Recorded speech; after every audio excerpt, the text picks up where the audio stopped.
Monsieur Ginesi, bonjour. Bonjour. Merci d'avoir accepté notre invitation. Je voulais vous demander, comme président du conseil départemental, est-ce que vous n'êtes pas inquiet de la baisse des dotations de l'État? Est-ce que vous allez pouvoir continuer vos missions de solidarité avec la population? Bien sûr que je suis inquiet. Je suis inquiet de ces baisses de dotations qui n'en sont pas à la première année de baisse. Nous avons un cumul qui fait que le département a perdu 130 millions ces 5 dernières années de non-compensation sur les indemnités individuelles de solidarité. Donc on voit bien que la mécanique est en route. Il y a une baisse également des dotations et on avait eu à un moment donné une péréquation qui avait été mise en place aussi. Ça, c'est au niveau du département. Et le département, c'est la caisse de solidarité financière à l'égard des communes. Les communes étant les premiers aménageurs du territoire, étant les premiers en proximité avec la population. C'est ainsi que les maires sont adulés, sont reconnus par leur population. Donc il faut à tout prix maintenir l'aide aux communes, il faut à tout prix maintenir cette aide financière. Mais eux aussi ont eu des baisses des dotations de l'État. Ce qui veut dire que vous avez d'un côté les baisses des dotations aux communes, la baisse des dotations au niveau des départements, et ces baisses consécutives induisent une baisse économique et puis surtout du service. Lorsqu'on est sur du service obligatoire avec des transferts de compétences. Sur le social, l'éducation.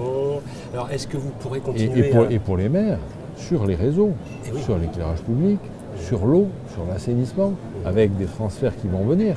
Mais beaucoup de petites communes n'en sont pas encore équipées. Elles en sont au stade où il faut créer de l'assainissement, où il faut faire des captages, où il faut faire des adductions et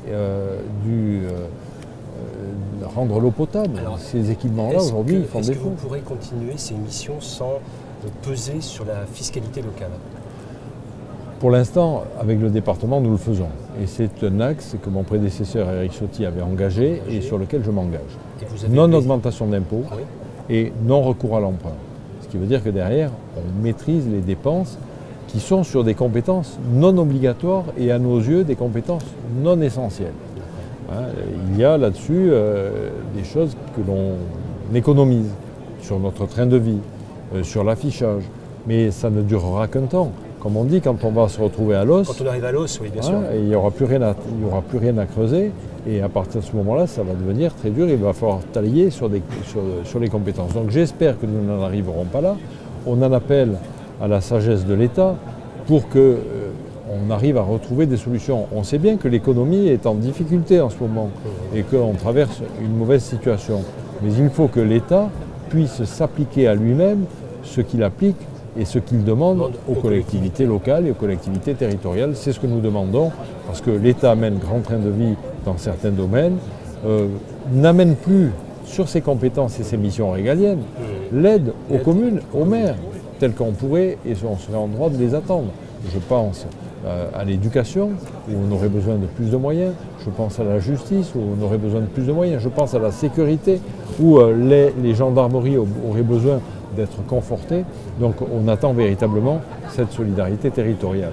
Est-ce que vous ne craignez pas une fusion-absorption du conseil départemental par la métropole qui aurait vocation à devenir européenne?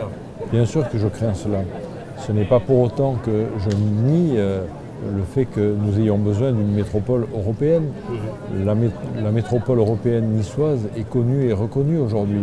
Mais il n'empêche que dans la situation actuelle, le département, qui est une vieille dame, une vieille collectivité qui a été créée en 1860, qui existe depuis des décades et des décades et qui a fait sa démonstration sur le plan de la pertinence de ses interventions. Solidarité territoriale, solidarité humaine, solidarité financière avec les communes. Je pense qu'il est temps d'ouvrir les yeux, surtout quand on est sur une réforme territoriale qui a été engagée depuis de très nombreuses années. Et de mon point de vue, ce n'est pas la raison profonde de la difficulté économique, ce n'est pas la raison profonde du cancer qui nous ronge, c'est-à-dire le chômage.